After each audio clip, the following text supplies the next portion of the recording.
Bien,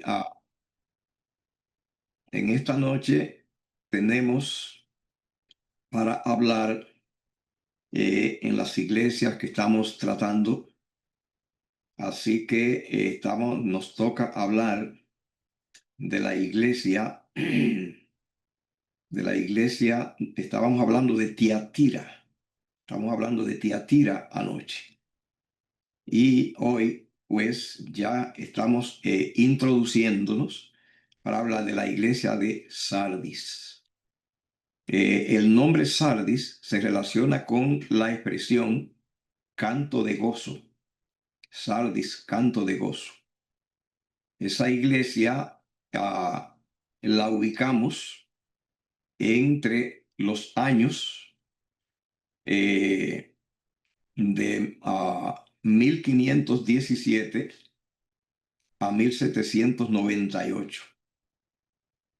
1517 a 1798. Recuerde que Tiatira la hemos ubicado del 538 al 1517.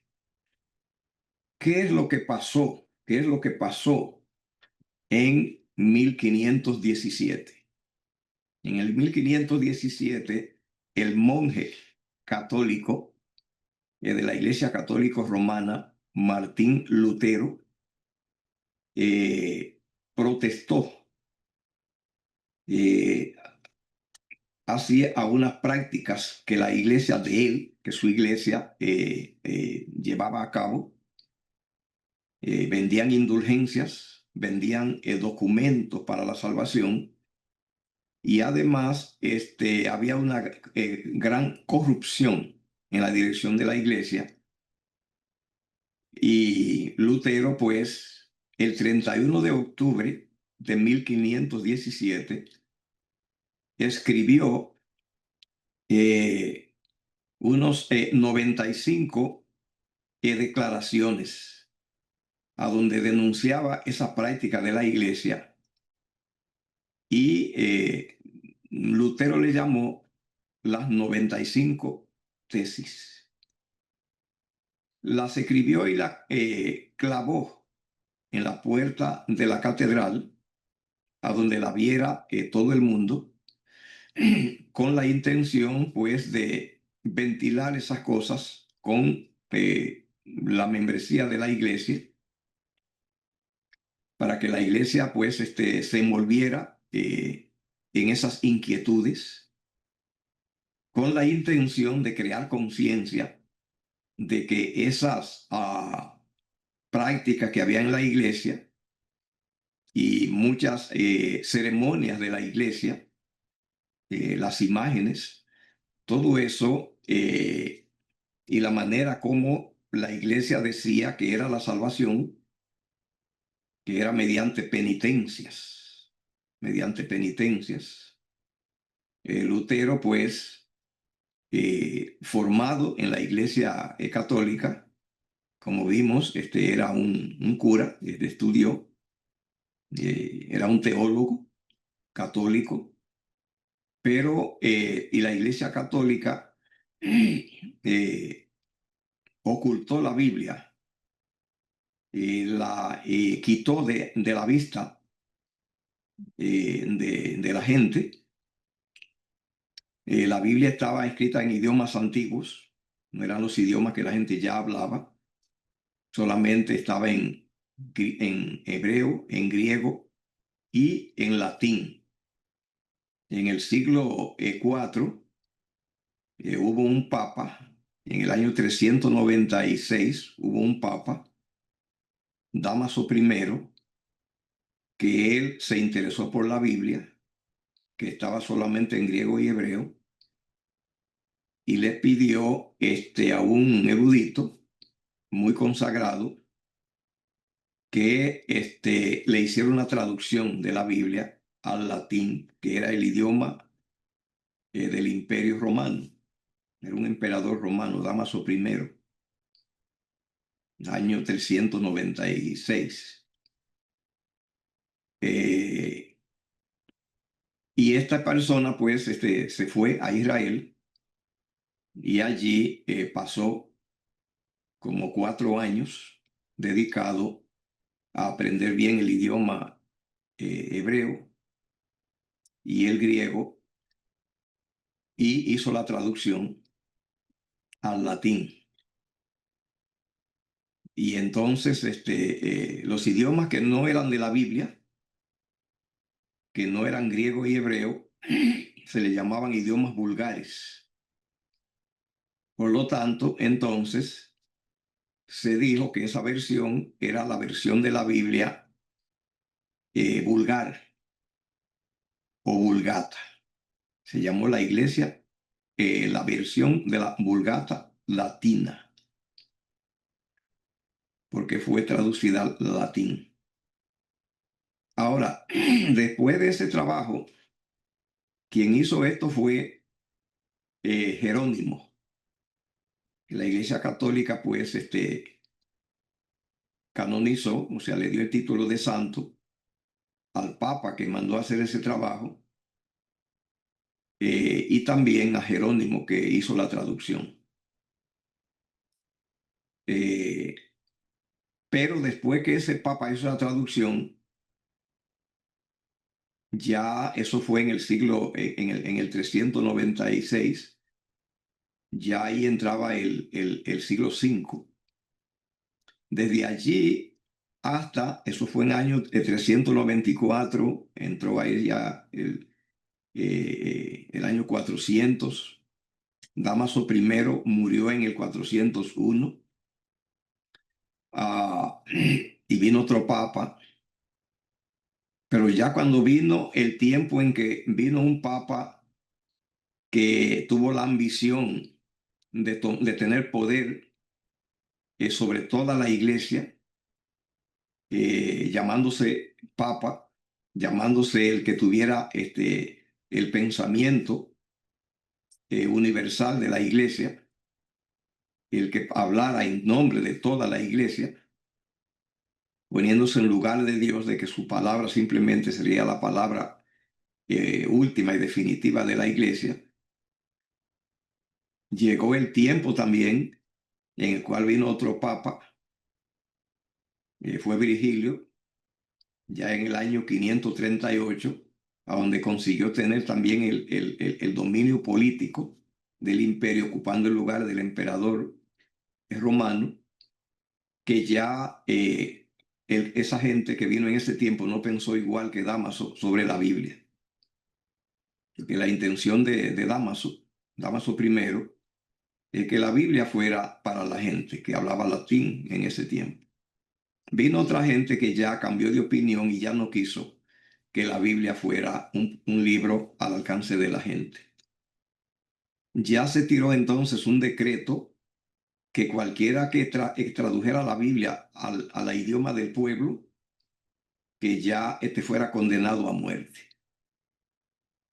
Así que entonces ya la Biblia no quedó al alcance de la gente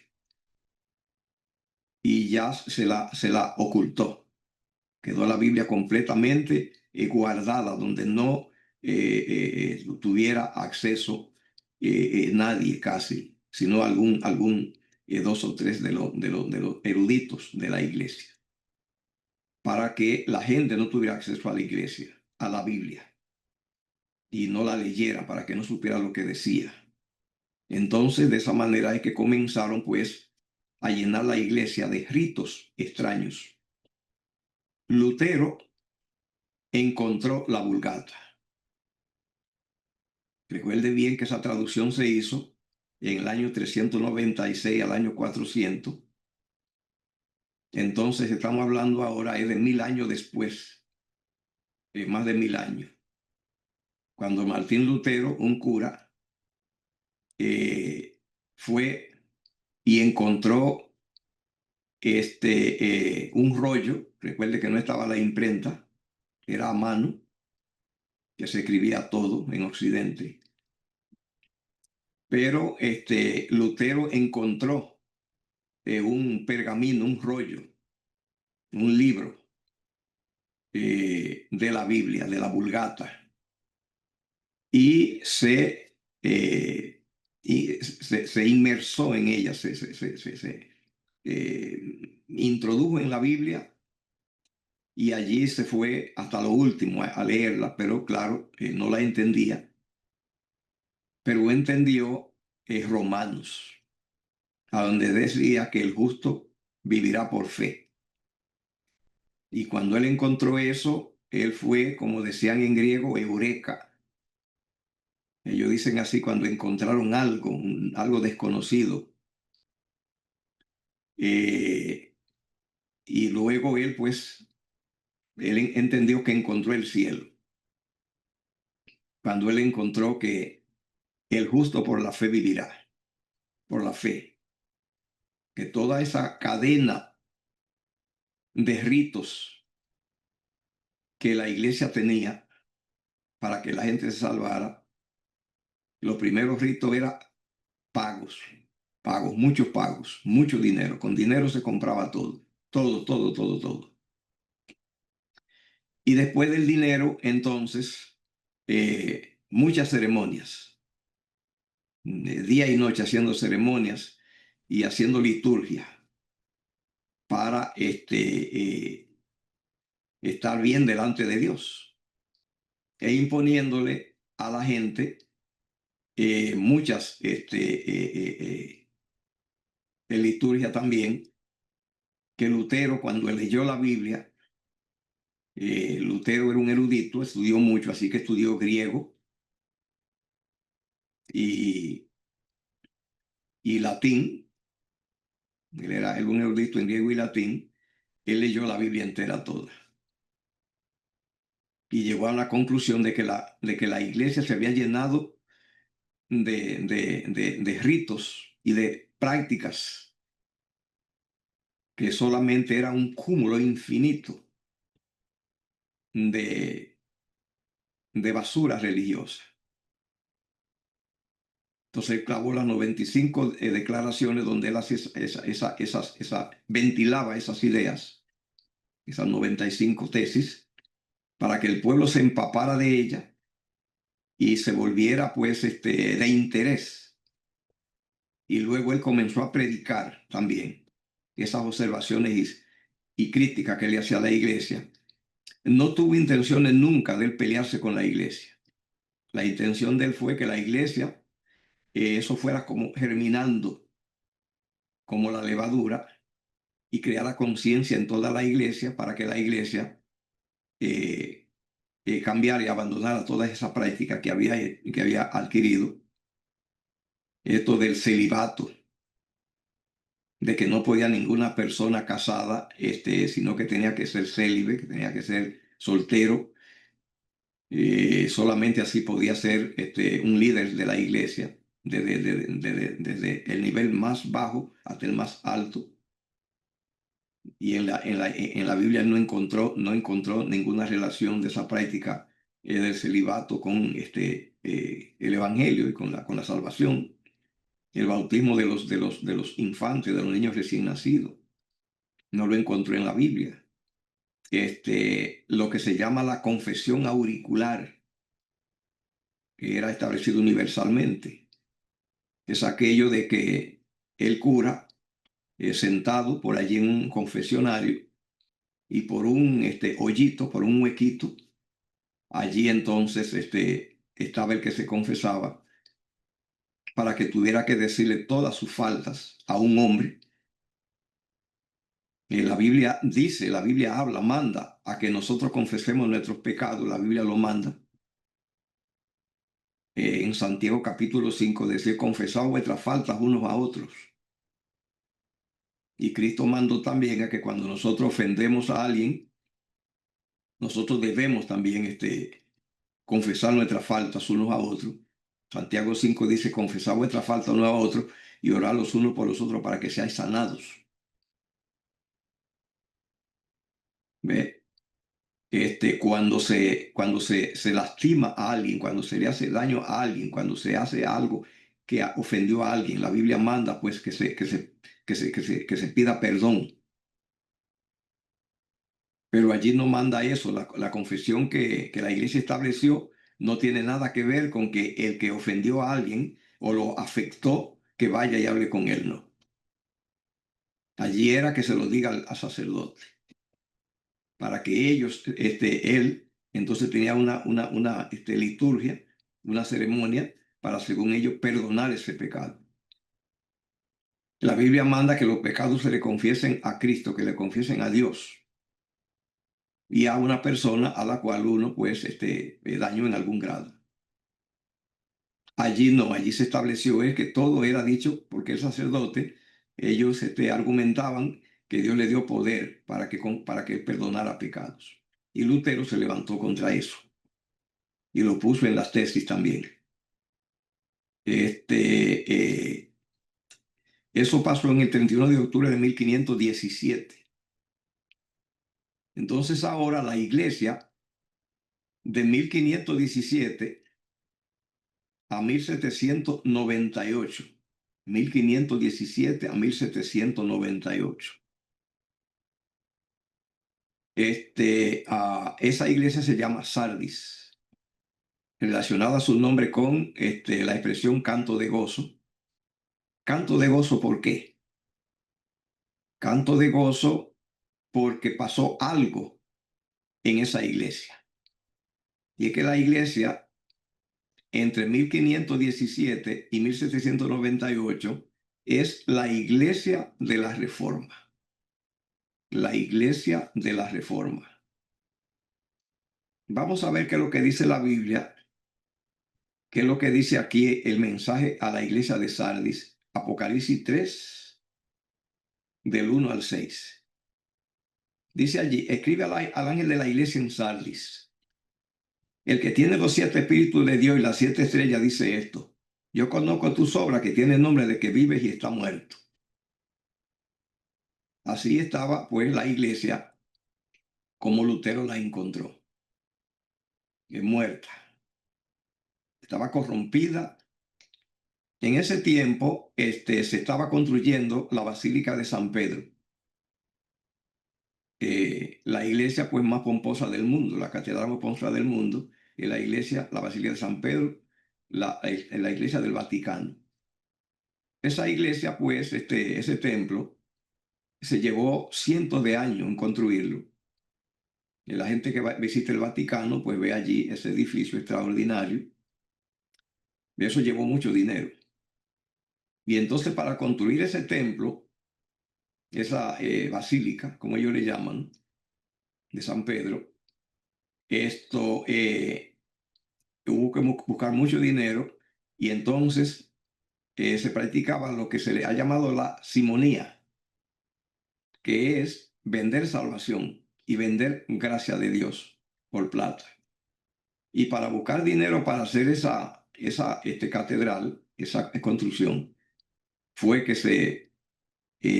se acrecentó, porque la iglesia, desde que ella se estableció, ella por dinero vendían todo. Ellos vendían cargos para que una persona, la iglesia lo pusiera de rey, daban dinerales para que le diera espacios, colocaciones en la iglesia, que tenía muchísimas, y puestos políticos, se vendía por dinero. Pero ahora eso se acrecentó como nunca, porque ahora el Papa Julio II, que estaba en ese tiempo, él quería terminar la congregación, terminar la construcción. Y entonces eso fue lo que Lutero se opuso. Y comenzó a escribir Lutero, comenzó a escribir en contra de eso.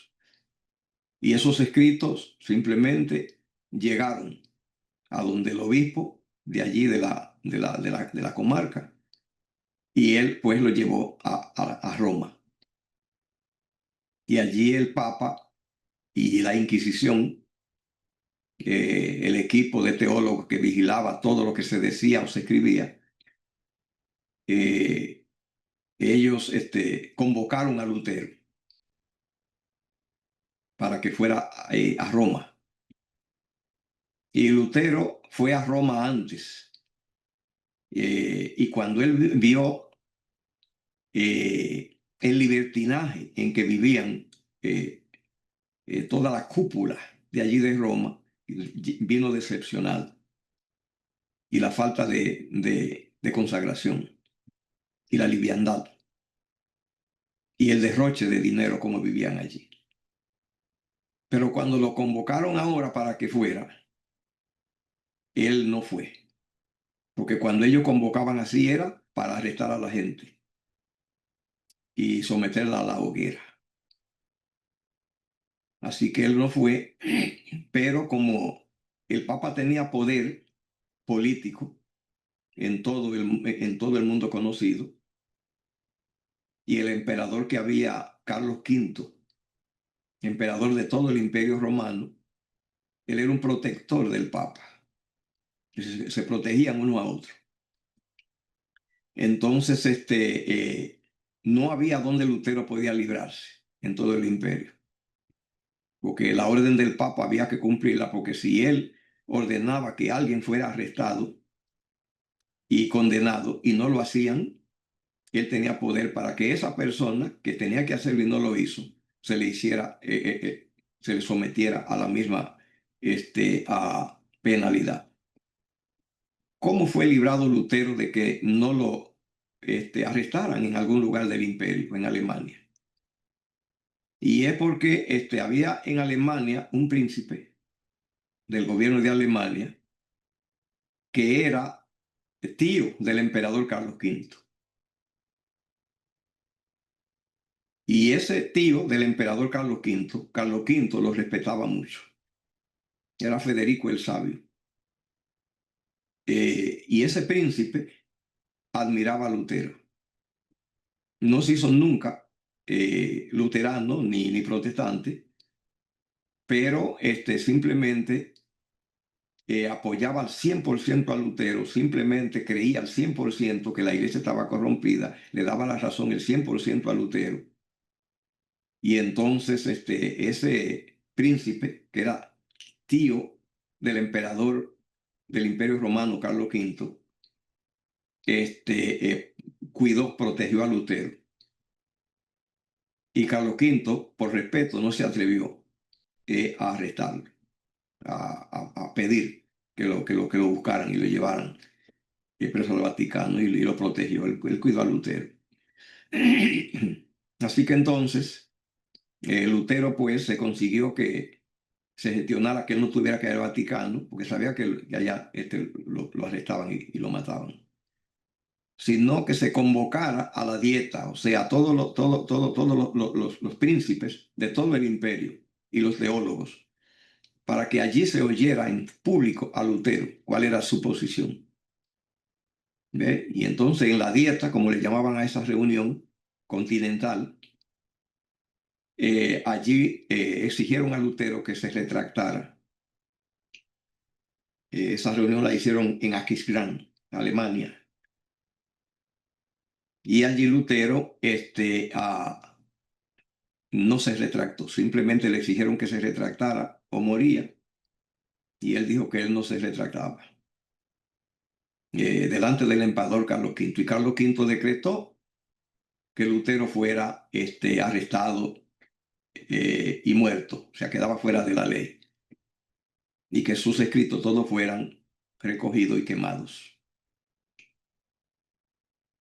Y mandaron de una vez, pues, un escuadrón para que arrestara a Lutero. Y ese escuadrón fue por él. Pero el tío de Carlos V, del emperador Carlos V, Federico el Sabio, preparó un escuadrón más fuerte que el otro. Y ese escuadrón, cuando Lutero esperó que el escuadrón del Vaticano lo arrestara, el escuadrón de Federico el Sabio lo secuestró y lo escondió. Y Lutero no sabía en manos de quién había caído, pero después le dijeron: nosotros te hemos secuestrado para librarte del escuadrón del Vaticano, de Carlos V. Y ese escuadrón lo escondió en una catedral, en uno de esos castillos medievales, que son fortalezas, son ciudades amuralladas, y allí lo escondieron. Y allí él estuvo desaparecido por casi un año, y no se supo de él. Hasta que de allí él salió, él seguía escribiendo, traduciendo la Biblia al alemán entera, al idioma de la gente, y de allí salió. Cuando apareció, ya había una efervescencia ya en Alemania, que ya a favor de Lutero, que ya Lutero ya no podía ser arrestado. Y Lutero hizo un trabajo pues en Alemania de tal magnitud que Alemania se hizo toda protestante, y con el tiempo, en pocos años, toda Europa se hizo protestante. De Europa quedaron católicos solamente Italia, España y Portugal, y Francia medianamente. Después toda Europa se hizo protestante. Eso se estudia en profecía, y lo vamos a ver luego ahora, como la herida de muerte. Eso fue lo que facilitó la reforma protestante, que el papado quedara tan debilitado. Se fortaleció un poco porque en el tiempo de la reforma protestante de Lutero fue que Colón vino a América, y eso pues le dio una bocanada de aire a la iglesia, porque aquí se encontró oro en cantidades fabulosas. Y cuando a Europa se hizo protestante, que ya el papado no consiguió los recursos de Europa, entonces recibió la ayuda de todo el oro que se llevó de aquí en cantidades astronómicas. Todo el oro que encontraron acá, que lo había en cantidad, en barcos, lo llevaron al Vaticano a través de España. Y eso pues lo fortaleció, y la iglesia pues creció para acá, en América y en otros lugares del mundo, porque Europa se hizo protestante y se debilitó la iglesia católica, de suerte que pudo más adelante, dentro de esta misma periodo que estamos estudiando, entre 1517 y 1798, la iglesia de Sardis. La estocada que Lutero le dio a la iglesia católica fue de tal magnitud que simplemente la mató momentáneamente. El debilitamiento que le produjo fue de tal magnitud, como mencioné anoche, de que el Papa fue eliminado, el papado.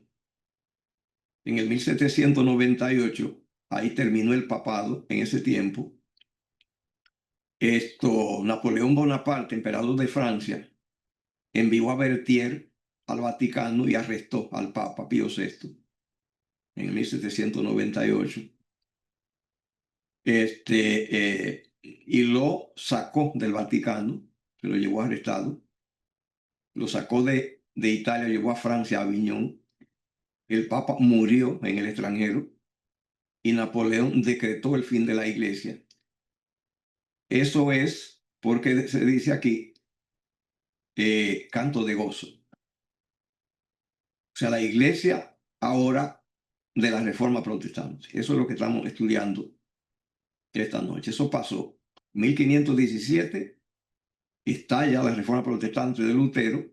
Fue allí que acabó las 95 tesis. 1798 se derrumba el papado. Y la Iglesia Católica perdió por todo ese tiempo hasta hoy, por causa de la reforma protestante, perdió todo su poder que tenía antes, que era un poder totalmente hegemónico. Lo perdió en esta iglesia, en la reforma protestante de 1517, hasta hoy. Se hizo protestante toda Europa, se hizo protestante, por tanto, Inglaterra. Estados Unidos es una colonia de Inglaterra por causa de la fe protestante cristiana. es que Estados Unidos es una nación fundada por los protestantes. La fe protestante, la fe bíblica, basada en la Biblia, ya separada de la Iglesia Católica, que es lo que hizo la Reforma Protestante de Martín Lutero. Entonces crece la Iglesia cristiana bíblica, o sea, ya la Biblia, ya separada de la Iglesia Católica, o sea, ya protestantes cristianos. Y esa gente, un grupo de ellos, de Inglaterra, de Alemania y de Holanda, es la gente que viene a fundar a la nación americana, a fundar la nación americana. Eran protestantes. Así que ellos la fundaron, una nación aquí con poder, y entonces el papado, a partir ya de la Reforma Protestante y sobre todo del colapso de la Iglesia Católica en 1798, que colapsó a causa del deterioro que la Reforma le produjo al papado. Le hace un deterioro que el Papa pues ya no tenía quien lo protegiera, puede ser tomado prisionero, sacado del Vaticano, y la Iglesia queda sin cabeza y se decreta que quedaba cerrada. Ese fue el resultado del deterioro de la Reforma protestante. Así que perdió su poder hasta hoy.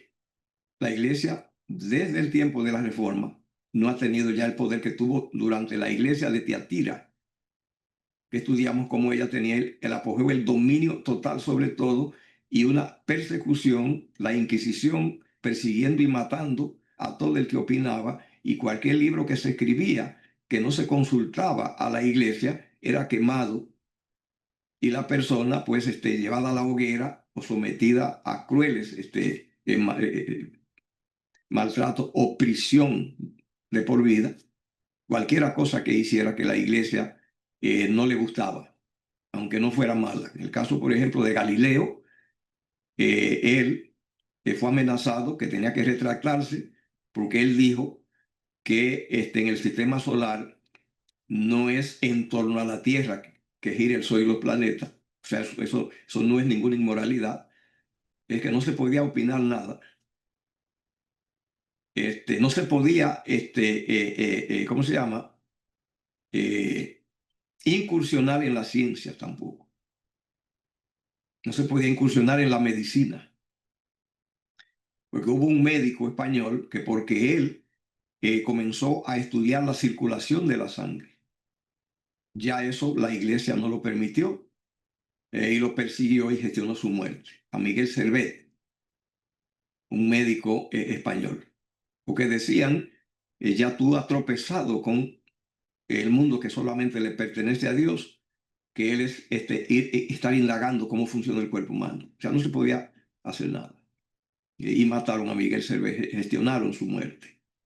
O sea, no se podía hablar de nada. Así estaba la Iglesia en el tiempo de Tiatira, del 578 al 1798, que estudiamos anoche.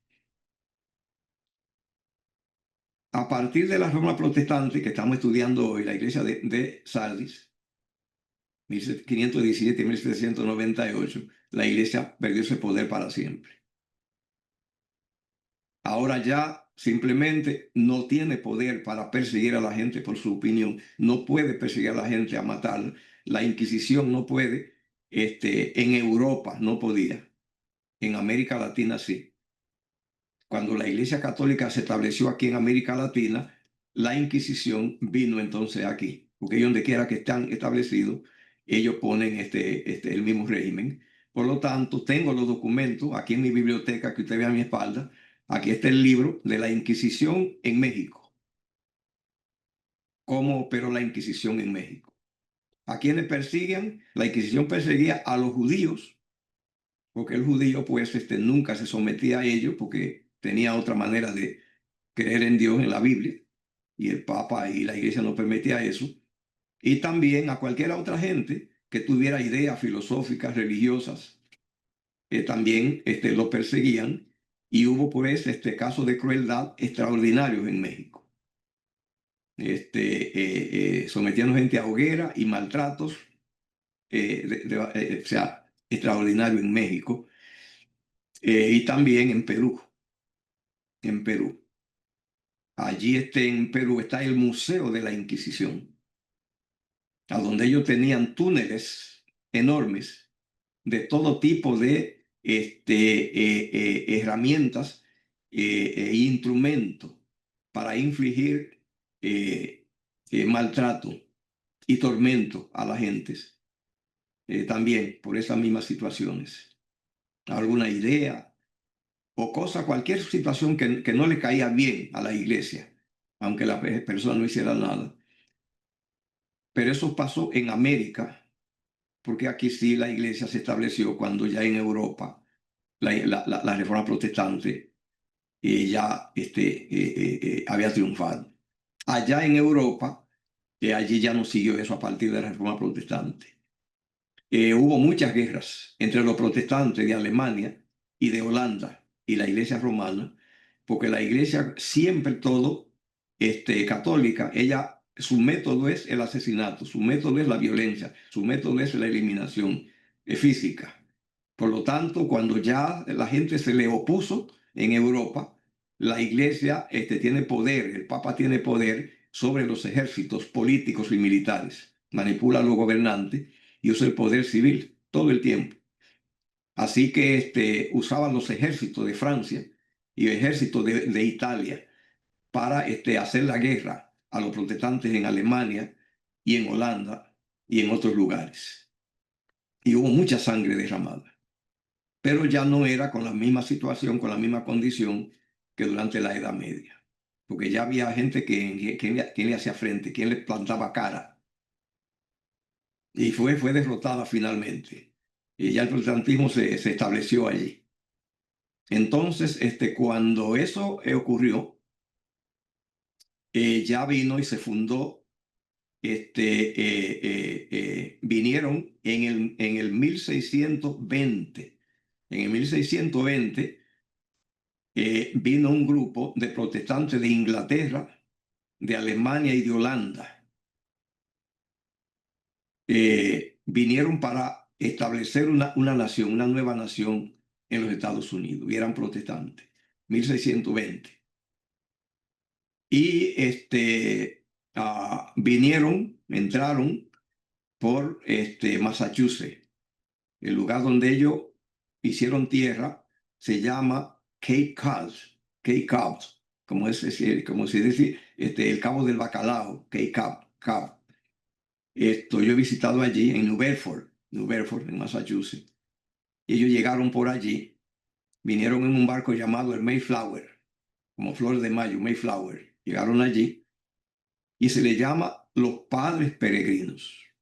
Ese fue el grupo de protestantes de Inglaterra, Alemania y Holanda, que todos esos países hicieron protestantes, pero ese grupo vino acá, huyéndole a la guerra y las peleas de allá. Dijeron, vamos a esa tierra nueva, una tierra que ya había descubierto, había ya conquistado Colón. Recuerde, estoy hablando 1620, fue que ellos vinieron. Recuerde que Colón estaba llegando 1492. Estamos hablando de más de 100 años de diferencia. Cuando este grupo de protestantes viene para fundar una nación en Norteamérica, hacía ya 100 años o más que ya se conocía América, que ya se conocía estos lugares. Porque aquí a lo que es Estados Unidos, los españoles que llegaron por la República Dominicana, que es República Dominicana, Santo Domingo, ahí fue donde llegó primero Colón, y de allí pues llegó la noticia a España y vinieron grande contingente para seguir descubriendo, y entonces me encontraron que esto aquí es una tierra inmensa, y llegaron a México, llegaron a Perú y llegaron pues y llegaron aquí también a lo que es Norteamérica. Llegaron aquí los españoles, ellos llegaron a este territorio aquí, no solo a México. Hernán Cortés llegó a México, y otro llamado Cabeza de Vaca, que era que le asistía. Ellos cruzaron toda esta tierra por aquí. Por eso los nombres aquí en Estados Unidos, que son en el oeste, la mayoría son en español. Usted ve, por ejemplo, en California, ese es un nombre español, es porque fueron los españoles que llegaron allí. Otra ciudad allí en California, San Diego, no es que son nombres hispanos. Está, ¿cómo se llama? El Valle de San Bernardino, donde está la Universidad Adventista de Loma Linda, pero son nombres hispanos, porque los hispanos, ellos descubrieron la Florida, es un nombre hispano, porque los españoles llegaron allí, le pusieron nombre, y ellos llegaron a todo el territorio, casi todo el territorio lo caminaron, y ellos llegaron para el norte y todo. Pero no se establecieron. Los españoles, la gente que venía de España, que venía fundando ciudades, ellos aceptaron de ellos quedarse, establecieron ciudades de México para abajo. Colombia, allí fue un gran centro, y Perú, grandes centros de desarrollo de ciudades, pero para acá no se interesaron en venir los españoles a fundar ciudades. Sino que se dedicaron a establecerse allá, y la gente que vino a fundar ciudad acá, que vino a establecerse para fundar una nación, vinieron, como vimos, 100 años más tarde, 1620, los padres peregrinos. Ellos sí vinieron diciendo, nos vamos para fundar una nación, y ellos vinieron para eso. Eso lo vamos a estudiar en la profecía, porque la venida de los padres peregrinos, de esos protestantes que vinieron con las intenciones, ya aquí, desde el tiempo en que los españoles llegaron a México, vimos que desde ese tiempo ellos llegaron acá, aquí al norte, a lo que es Estados Unidos. No se interesaron en establecerse, ni establecer ciudades. Ok. Pero encontraron que aquí había una ganadería muy grande. La vaca americana, que es el bisonte, se calcula que había unos 100 millones de cabezas de bisontes acá, y había muchas tribus indígenas acá nativas, que ellos se sostenían de la ganadería, también sembraban maíz y otra cosa. ¿Ve? Y cuando los padres peregrinos vinieron acá, vinieron por Massachusetts, ellos allí encontraron los indígenas que le dieron la bienvenida. Y la fiesta que se celebra aquí en Estados Unidos, que es como si fuera la Navidad de los Estados Unidos, que es el día de Thanksgiving, o sea, de la acción de gracia, es de allí que viene. De que los padres peregrinos, el grupo que vino pensando en establecerse, en radicarse aquí, ellos, los indígenas de allí, había una gran población indígena en Massachusetts, los recibió con mucha alegría. Y ellos, celebrando ese recibimiento, es que establecieron entonces esa fecha de dar gracias a Dios porque pudieron llegar y encontrar tierra y establecerse. Y la tradición del pavo es porque con pavo y maíz es que los indígenas de allí los recibieron. O sea que todo esto, estamos dando los detalles históricos porque estas cosas pasan. ¿Qué importancia tiene en la profecía que ese grupo de protestante vino en el 1620 para pensando establecer una nación acá en Estados Unidos, una nación protestante? Porque las naciones que se fundaron acá al sur de Estados Unidos, América Latina, fueron naciones católicas, porque eran fundadas por España, y no se interesaron en fundar ciudades en lo que es Estados Unidos, excepto en la Florida. Allí se querían ellos establecerse, pero no pudieron porque los indígenas de allí eran muy violentos y mataron al español que vino pensando establecer una ciudad allí. Y no pudieron, no se interesaron. No había tampoco la gran cantidad de oro que encontraron en México y en Perú y en otros lugares. Ok, ¿qué implicación profética tiene el que esos grupos de protestantes vinieron a fundar esta nación? Escuche esto. Daniel dice, en el libro de Daniel, tenemos que estudiarlo, de que la mujer, la iglesia, iba a ser perseguida por 1260 años y que iba ella a huir a donde no había gente, a lugares asolados, a lugares sin población, a lugares inhóspitos. Así que cuando fue perseguida, esa persecución comenzó en el 538 de nuestra era, cuando el Papa Virgilio y de otros papas cogieron el poder, como hemos estudiado completo, y persiguiendo. Y persiguieron a los protestantes, a la gente que leía la Biblia y que disentía de la iglesia, y que mataron millones porque ellos operaban matando al que no se sometía. Pero también muchos huyeron a lugares inhóspitos. Y había en Italia unos lugares inhóspitos, deshabitados, llamados el Valle del Piamonte.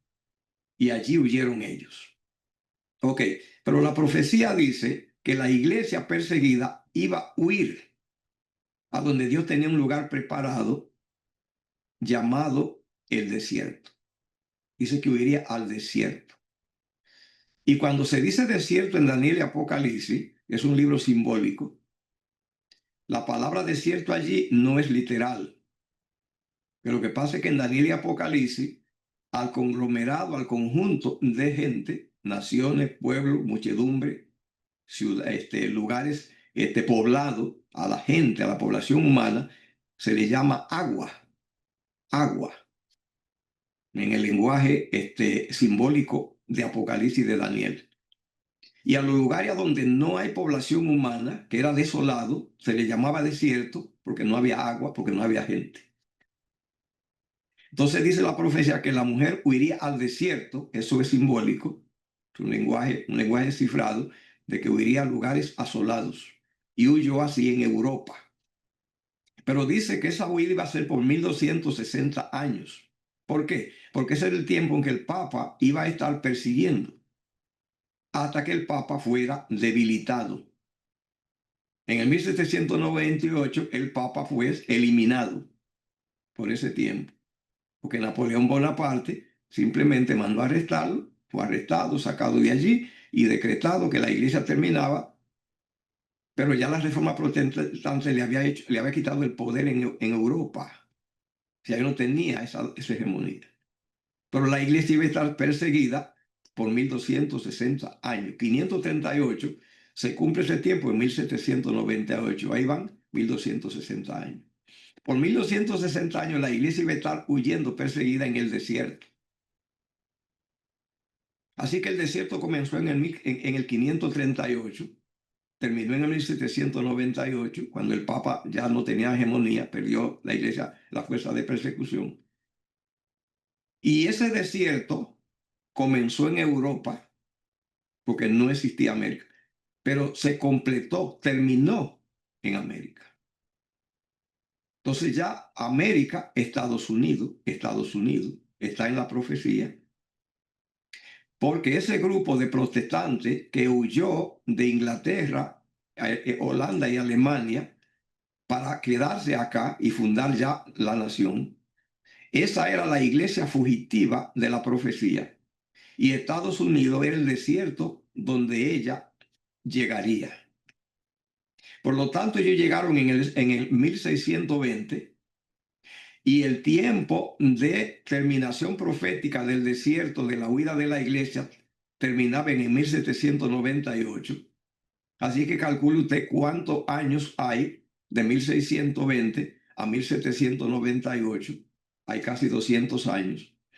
De los 1260 años que la iglesia huiría, casi 200 le iban a tocar en Estados Unidos. Por lo tanto, la fiesta celebración de Thanksgiving, de la llegada de los padres peregrinos a América, esa fecha y esa llegada es profética y está en la Biblia, porque pues es parte del programa profético, del pan profético. Eso, el que estudia Apocalipsis y Daniel tiene que saber que la llegada de los protestantes huyendo cuando vinieron para quedarse. ¿Por qué enfatizo en el quedarse? Porque ya vimos que antes de 1620 vino la gente aquí, la gente de Europa, los españoles vinieron, pero nadie pensó en formar una nación aquí. Pensaron hacerlo en México, Perú y otros lugares, pero no acá. La gente que vino pensando hacer una nación fue protestante y fueron los fugitivos que huían de Inglaterra, Alemania y de Holanda, que eran protestantes. Y esa iglesia, ese grupo, que eran como 120, ellos son la iglesia profética. Y la llegada acá es encajando en el programa de los 1260 años de la iglesia huyendo al desierto. Y Estados Unidos encaja dentro de la profecía, es parte del desierto donde ella huyó, porque aquí no había población, por eso se le llama desierto. Ese es un cuadro que tiene que entender, el que estudia Daniel y Apocalipsis para entender bien.